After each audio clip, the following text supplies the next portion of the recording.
For about a decade, a growing number of states have enacted pay transparency laws, 13 in total, with even more considering the same.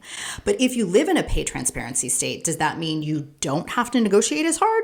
Are those salary ranges even accurate? Today, we're going to talk about it.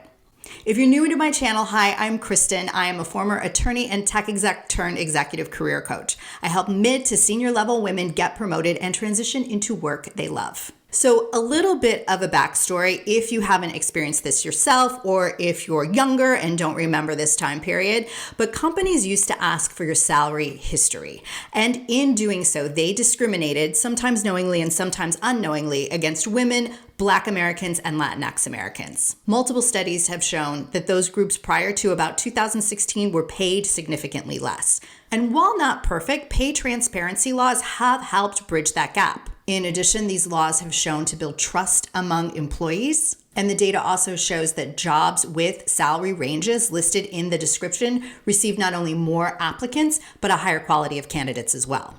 But whether you live in a pay transparency state or not, you still need to do your research. So the first step when you submit any job application or you receive a callback is to do the market research. There are lots of sites out there, but they change constantly. So what I always advise my clients to do is simply go to Google and look at a number of different sites. In my experience, different sites may have different ranges, and you're going to want to just take an average of the total. The other thing I suggest is to look at a competitor's website for the same job title or a similar role. So for example, if I was interviewing at Microsoft, I might look at Apple and see what their salary range is. And when I do this research, when I type this into Google, I am going to be as specific as possible with as many details as possible. So by way of example, I might type into Google, what is the salary range for a senior program manager in either, you name the company, or the SaaS industry with 7 years of experience in Seattle. So I'm getting the location, I'm getting my tenure, and I'm also getting the title and either the company or the industry, and I'd probably do both. Now, once you have a range and hopefully it does match what is listed in the job description, you're going to want to talk to the recruiter and ask if the salary range is actually for the salary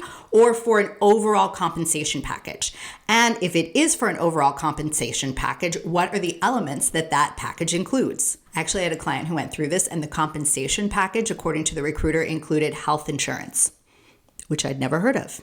But understanding the range alone does not mean that you will be compensated at the top end. So you want to ask both the recruiter and the hiring manager, because you might get different answers from each. What are the skills that would deem someone to be at the low end of the salary range, and what would be the skills that would deem someone to be at the high end of the salary range? And once you have this information and you receive an offer, it's going to be a lot easier for you to negotiate the high end of the range because you'll be able to back it up with facts. Now, bonus section.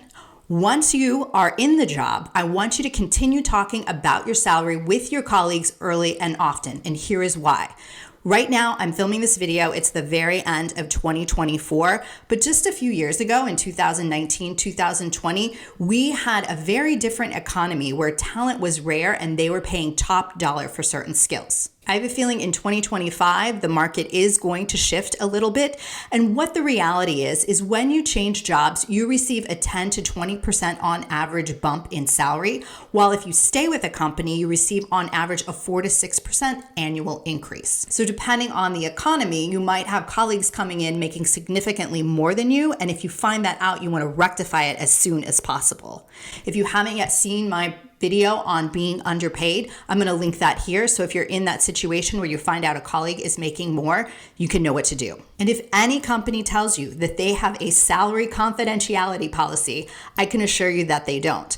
What they have is an illegal policy that violates federal law. The National Labor Relations Act of 1935 prohibits employers from telling employees that they can't talk about their salary. And it also prohibits retaliation. Now, that doesn't mean that employers won't attempt to do this, but previously I worked at a legal technology company, meaning full of lawyers, and they did try to enforce such a policy. But my point is, I want you to normalize discussing your salary no matter what you learned as a child, because in doing so, not only you, but every one of your colleagues in your team is going to benefit. If you found this video helpful, would you like, share, and subscribe?